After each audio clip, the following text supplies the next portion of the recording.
Hello, welcome to the show. I'm Dr. Cody Carlson, and today I want to talk about H.R. McMaster's book, Battlegrounds, The Fight to Defend the Free World. I read this book about a year ago, and it scared the hell out of me. My nephew works, he's in the FBI, works counterintelligence. I told him about this book, told him about some of the things he said specifically about China, and my nephew looked at me and said, "You're right to be scared." So I think it's a pretty important book, and it does a great job of analyzing kind of security threats and security concerns around the world. And so I want to talk a little bit about this book. So first of all, we got to go back to the 1990s, which for us here in the United States, it was a time of tremendous optimism and triumphalism. We had just won the Cold War. We had won the Cold War, you know. There was a sense of just tremendous optimism, right? The world was now going to be a much safer place. The 1990s, we kicked Saddam Hussein's butt out of Kuwait. The Simpsons were big, and Nirvana taught the world how to sing. Very interesting time, and we did kind of have that. There was, of course, the malaise with our military after Vietnam, and we kind of again had faith in the military after the Iraq War. So between the Iraq War, the Persian Gulf War, right, the 1991 war, between that and the fall of the Soviet Union, it was, as I say, a time of tremendous optimism. Bush at the time talked about this new world order. This is kind of a theme that we saw again in the Clinton era. I want to say it was Alan Greenspan, chairman of the Fed. I think at one point he had said, "We've moved beyond history." And what they're all talking about here is there was this perception in the 1990s that the kind of the liberal, the Western liberal ideal was now eventually going to be adopted by every country on Earth, or at least the majority of industrialized, relatively powerful countries, that was just where they would drift, right? Sooner or later, that was where we were all heading. And one of the big things that was going to take all these countries toward this kind of liberal democratic model was the internet. The internet was going to provide all of this wonderful access to ideas and democratic thought. It was going to allow people to organize against their governments and what have you. When those governments were unjust. And I think it was Bill Clinton said something to the effect of, if China tries to censor the internet, good luck, it'll be like nailing Jell-O to a wall. So these are the perceptions, this idea that the world was heading in one certain direction. And it was a very dangerous way to think. It was a very dangerous way to think in the sense it was not unlike a communist ideal of eventually every state's going to be communist. We in the West kind of deluded ourselves into this notion that every state within a few decades would be kind of these liberal Western capitalist, let's just make money, let's help everybody else, let's exploit world markets, and everybody's going to get rich, and everybody's going to be happy, and everybody's going to have rights, and everybody's going to be able to vote. Women, gay people, minorities would not be oppressed. It was this utopian vision that I think we kind of allowed ourselves to believe was just around the corner. And it was almost kind of a therapeutic view of history as opposed to the more realistic, tragic view of history that tells us there's always going to be something, right? But in fact, the world in the last 20 years has gotten more dangerous. It didn't play out the way that we kind of expected it to play out. In fact, if we look at China, China in 1989 had the Tiananmen Square, where we were hopeful that was the first spark of a big democratic movement in China, and it didn't work. And in fact, China, despite Bill Clinton's promises, nailed Jell-O to a wall. It was able to take the internet and kind of harness it and fashion it into this kind of ultimate Orwellian weapon of control and system of control for the Chinese people. Very, very unfortunately. Of course, they have the social credit system in China. If you want to get a good house or if you want to get a loan, or even want to get movie tickets or things like that, you better not criticize the party. You better toe the party line completely. You better not do anything that potentially the CCP frowns upon, or you're going to lose some of these perks and some of these standards of some of these things that allow you to have a better standard of living. Of course, Russia has seemingly gotten more and more authoritarian itself. That's a whole other story there. North Korea, despite what appeared to be a détente there for a minute, North Korea has remained, aloof and threatening and potentially very dangerous, as is the Iranian regime as well. So let's go ahead then, and that's kind of the setup then that we're going to use to look at this book and this kind of these concepts of America and the modern world, and not just America but the free world, as it kind of has to stand up to these new potential dangers. Now, McMaster himself was the national security advisor under Trump for a while, and I should point out, if you hear Trump, and just don't stick your fingers in your ears and start screaming.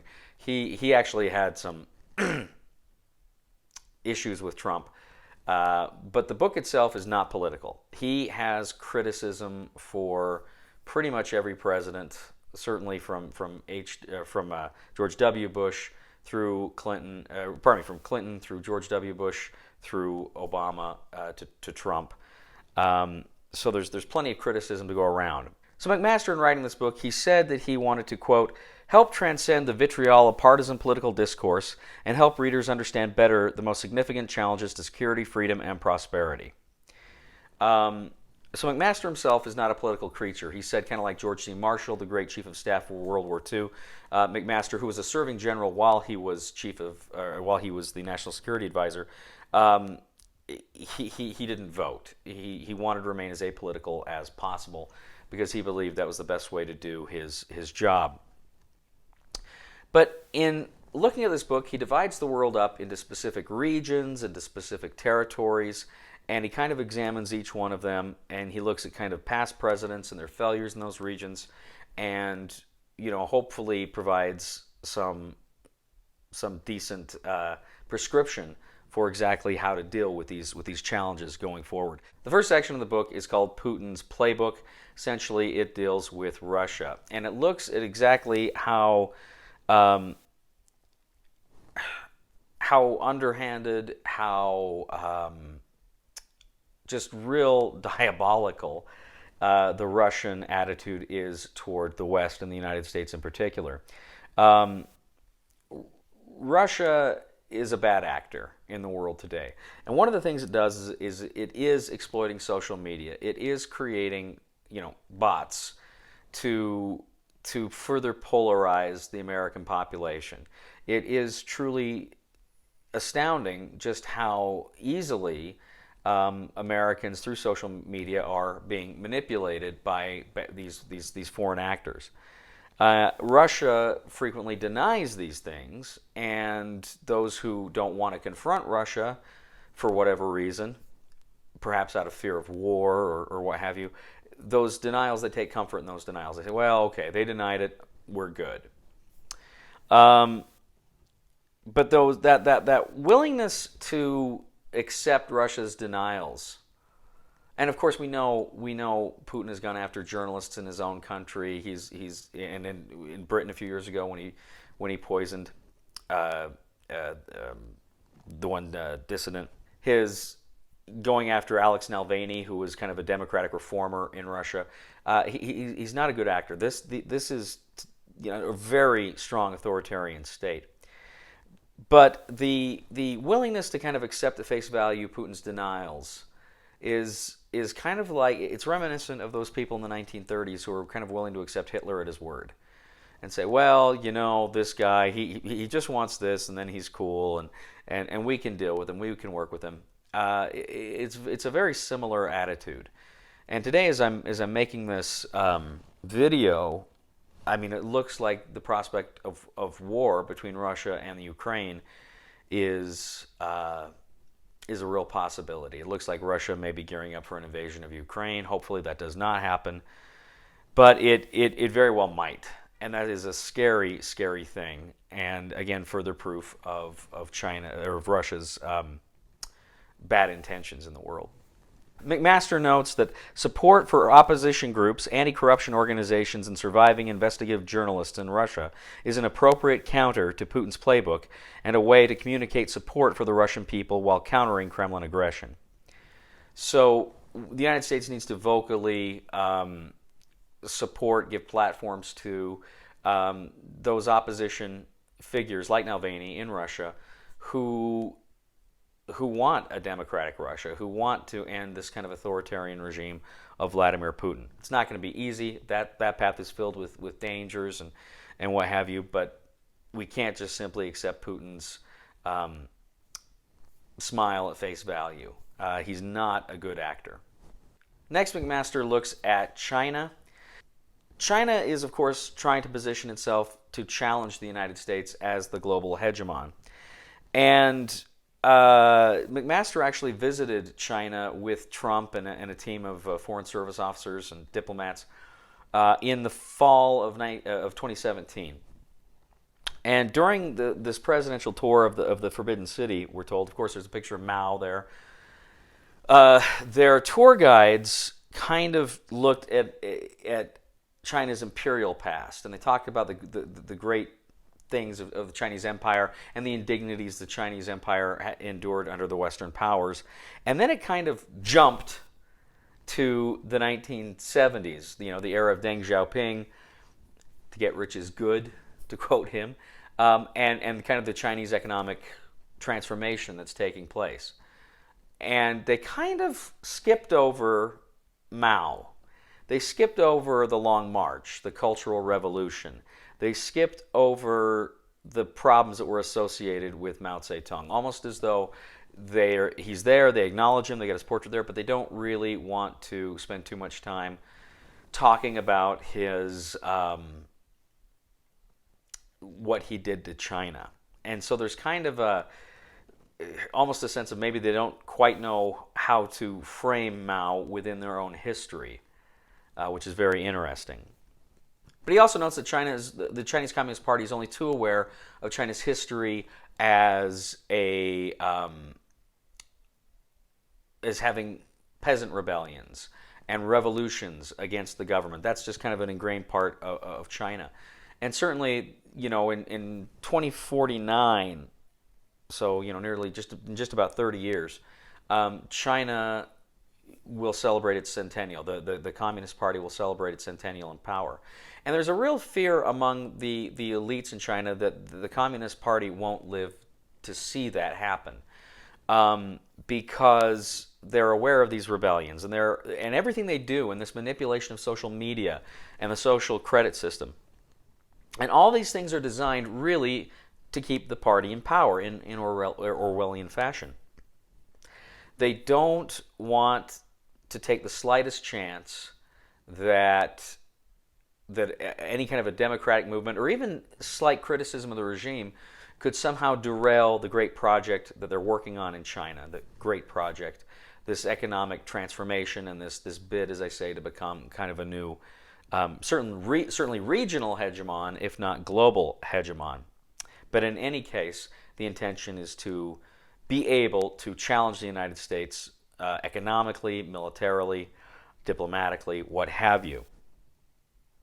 One of the ways that China is doing this is the One Belt, One Road initiative, which is essentially the CCP's way of channeling a lot of money into foreign countries, in theory, to help them build up infrastructure and to build stronger ties. Essentially, it's a way to build up the third world, right? And it's done under this guise of humanitarianism and capitalists will make you rich, you'll make us rich, and yada, yada, yada. But there's actually a very nefarious aspect to this. Now, several years ago in Sri Lanka, right in the middle of the Indian Ocean, the Chinese went to the government of Sri Lanka, which was corrupt. The president was Mahinda Rajapaksa. I'm probably butchering his name. But the president at the time was corrupt. And the Chinese come in and say, we'll invest billions of dollars to build a brand new port facility for you in Sri Lanka. Well, this president and other members of government, of course, are thrilled with the idea.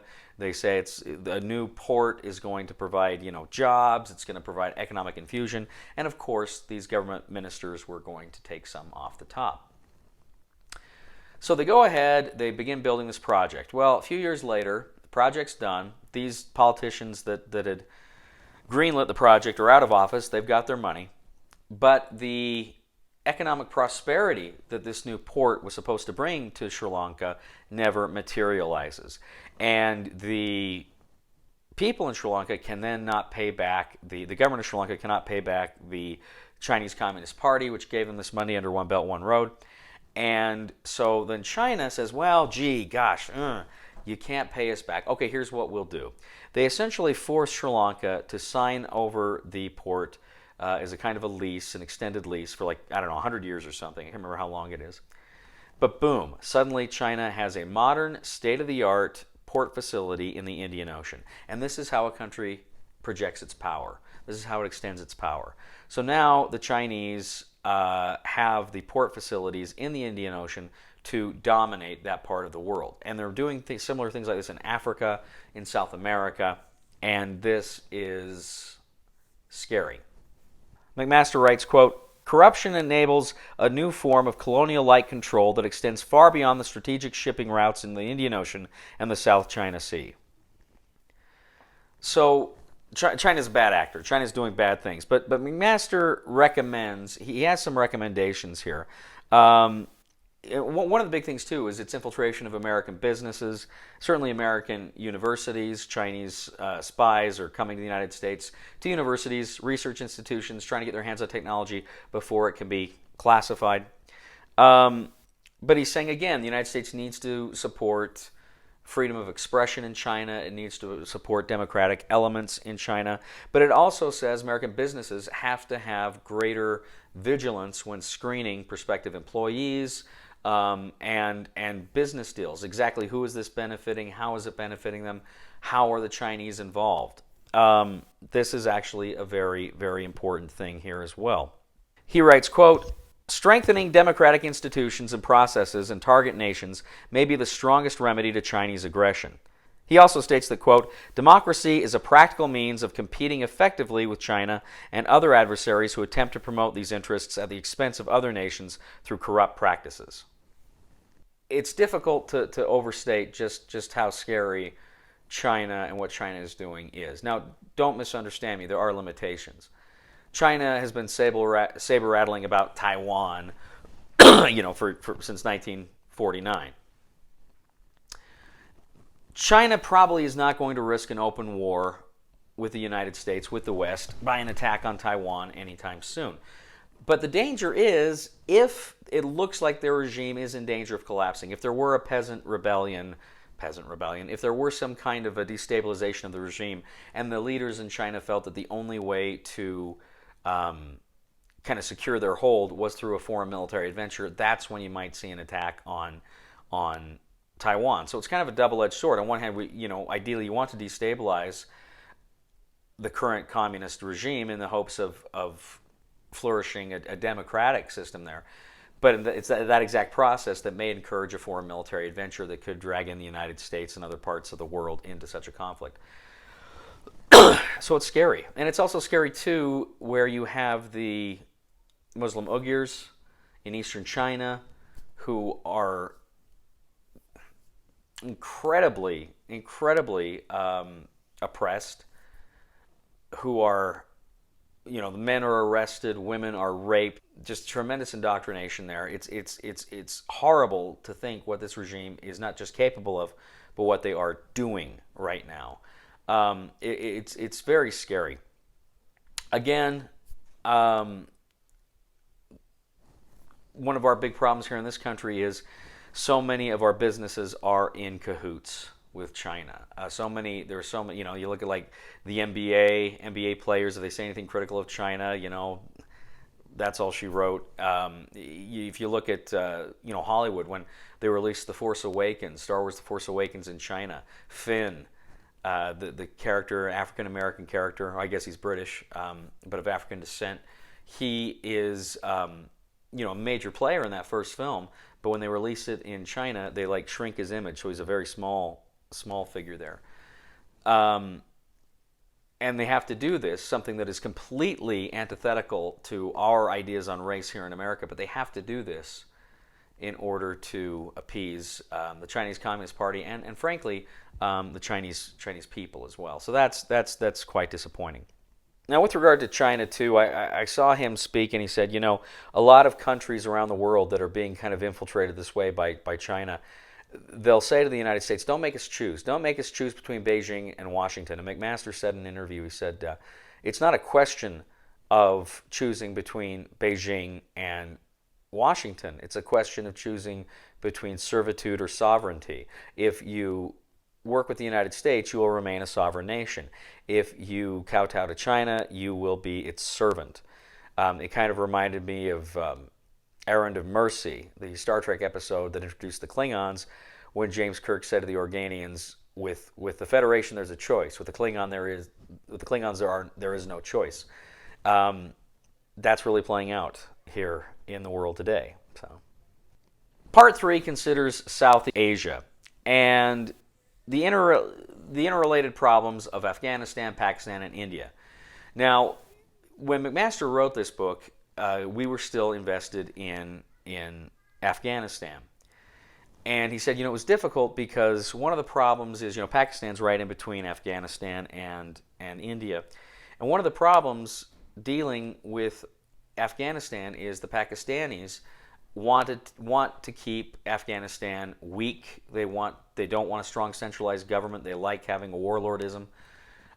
They like that because the great fear of the Pakistanis would be that the Afghanistan and India could form an alliance and kind of create a two-front war problem for Pakistan. So it was kind of in their strategic interest to keep Afghanistan unstable. But at the same time, Pakistan is no stranger to terrorism itself. It had terrorists that had caused problems there. So the Pakistanis are kind of fighting this double-edged sword, and how they had to, on one hand, fight terrorism, but on the other hand, try to encourage it a little bit in order to keep Afghanistan unstable. Again, this is a particularly delicate area because both Pakistan and India have nuclear weapons. They hate each other's guts. There are animosities there that go back to the partition in 1949 and even further back. And so this is something else we've got to look at. I recently saw a interview with McMaster when he's talking about our pullout from Afghanistan. And certainly, the problem with the Taliban in Afghanistan is we'd beat it, right? Every time we went up against it, we'd beat it. It was kind of like the Viet Cong in Afghanistan. Militarily, we win. But the Taliban had this tremendous resurgent ability that it could keep refreshing its numbers. It could keep drawing upon recruits. And so no matter how much you hit it, no matter how hard you hit it, a few months later, it'd keep coming back. And I think McMaster, his opinion was, we had to find a way to get out of Afghanistan. But the way we did it so abruptly, with such little planning, with such little logic, obviously was not a good thing. It hurt us. The pullout in Afghanistan really hurt us. It hurt the Biden administration. It made the United States, it made us look weak. Whatever the reality was, it made us look weak. And arguably, this is something that has emboldened Putin. And I think, too, if Putin does invade Ukraine, I think historians will look back and they will say he sensed weakness, right? He sensed that the United States was weak, and therefore it smelled blood, and that's why he went in there. I think that's something, too, we're going to be dealing with the repercussions of rebuilding our sense of deterrence for a long time to come. And the problem with deterrence, we have this overwhelming military force, But key to having that is we have to let bad actors around the world know we're willing to use it. It's not just a matter of we have it, we're willing to use it. It's not the threat of sanctions or the threat of a speech in the UN that keeps bad actors up at night. It's cruise missiles. It's the United States Marine Corps.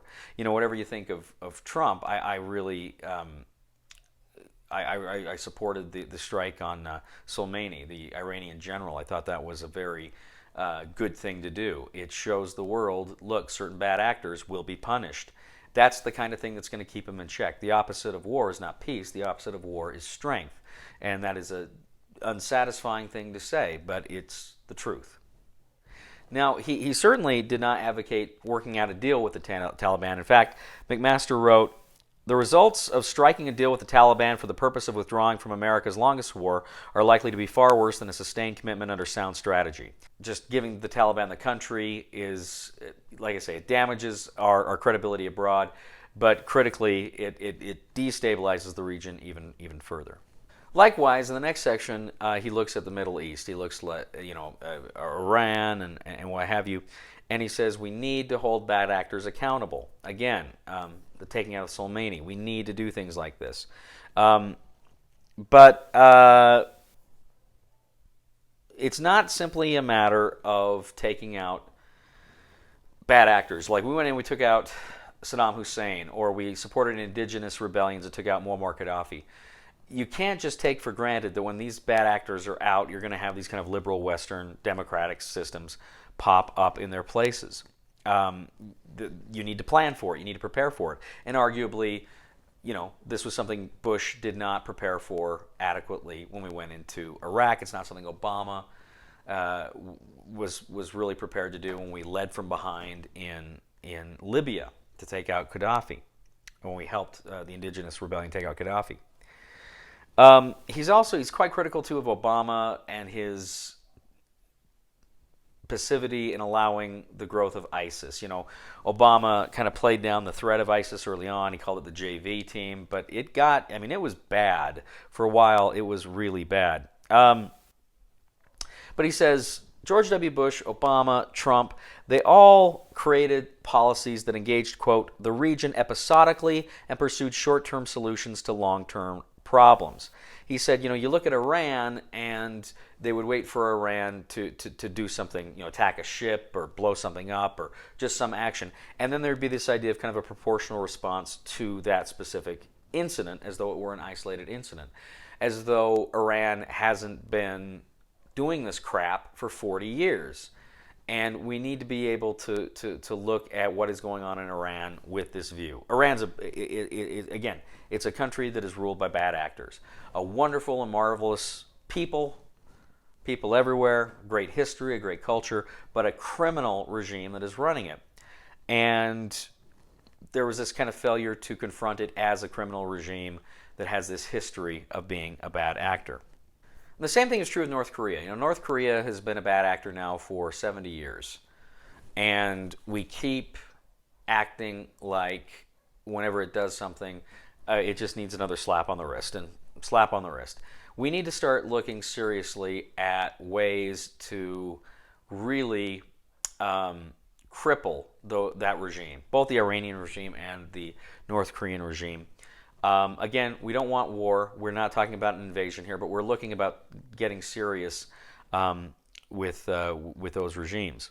Now, he does offer some optimism here. He says, you look at East Germany between 1945 and 1961, before the wall went up, and all of East Germany's smartest people started moving west, right? They started moving west when they had that choice. They voted with their feet. Well, similar brain drains, we need to encourage brain drains like that in Iran, in North Korea, try to get those people that could potentially help those regimes out of the country, give them sanctuary in the West, and allow them to flourish here in a way they can't under those regimes there. The Iranian people, the North Korean people, there is dissatisfaction with those regimes. There are problems with those regimes, and we need to encourage that discontent with the people there. Again, he's optimistic. He says, we're not talking about a military confrontation. He says, quote, as always, information may be a more powerful instrument than even the best military or cyber capabilities. an information offensive is what he's talking about. As much as we can, however we can, try to penetrate the closed society to get a message of freedom, democracy, and critically prosperity. That those things are available to those regimes, or to the people rather, but their regimes are preventing those things from happening. If we can mount an effective information effective to the people of those countries, maybe we can overcome their authoritarian governments. But part of that too is we need maximum pressure and really economic pressure on these regimes. We can't let up. We can't have them say, "Oh, we'll work with you," and then let up. I mean, we need to keep a constant pressure on these regimes. They're not good players. They're not honest brokers. They're not honest. And we need to be able to keep that pressure on them constantly. And we need to call them what they are: evil regimes. North Korea and Iran. These are evil regimes. It's not saying anything about the people there. It's saying that these governments are evil. We need to say they're evil loudly and often. The final section of the book is he calls arenas. And here he talks about, the problems of climate change, how we can try to work together to overcome these things, but still keeping our eye on the ball with regard to these threats, not letting our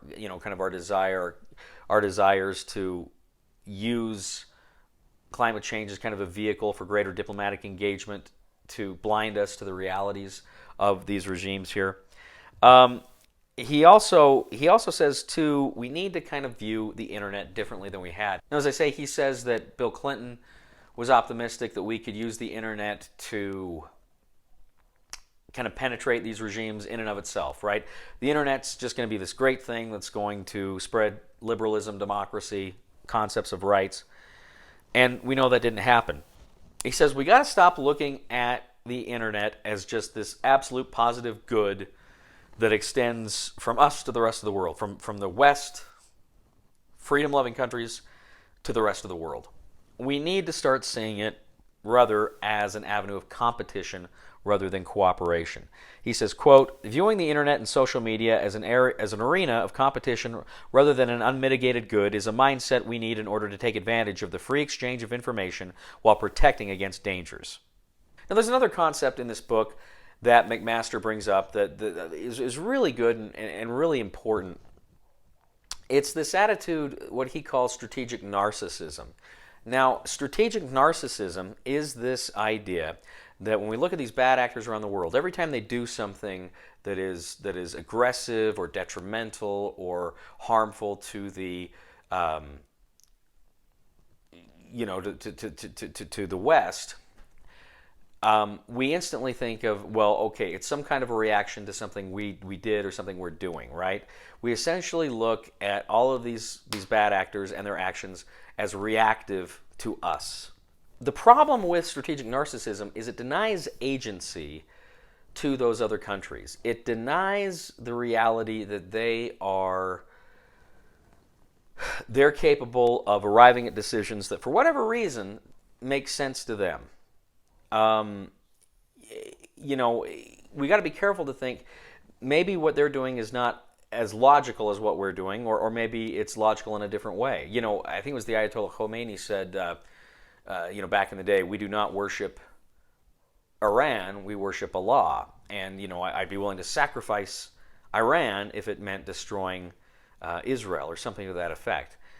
So you can't necessarily you can't imagine necessarily that those bad actors in those other countries are thinking along the same lines that we are constantly. So instead, McMaster says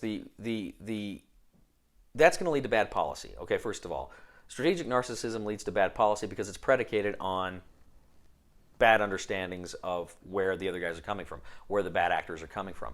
So instead, he encourages strategic empathy. He says we need to put ourselves in the place of those other countries, of those bad actors. And this is going to help us better understand where they're coming from. What are they dealing with? Maybe what domestic considerations are they dealing with? What ideological training or ideas underpin their motivations. And in that way, too, we're going to have a much better understanding of a much better understanding of how we can arrive at a solution to those specific problems.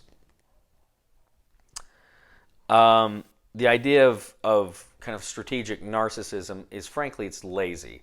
Strategic empathy takes more time, takes more work, but ultimately it will yield better rewards. But again, I think one of the absolute most important takeaways from this book is that idea of we cannot take the Western liberal democratic model for granted. We have to realize, we have to acknowledge that this is something that really we have to work at. In, as I say, 1979, Deng Xiaoping comes to power. He starts to transform China into a capitalist system with a facade of communism. To get rich is good, and the belief that economic or the political liberalization would follow from economic liberalization, because that's what happened in the Soviet Union, right? Soviet Union liberalized economically, that led to political liberalization. But it's been 40 years, and China has not liberalized politically at all. It's gotten worse. It's gotten more authoritarian. Well, I mean, I guess you look at the Cultural Revolution, that was pretty bad. But certainly in the last 40 years, it has proven its willingness to use its prosperity and technology to enhance the methods of its authoritarian system. Likewise, he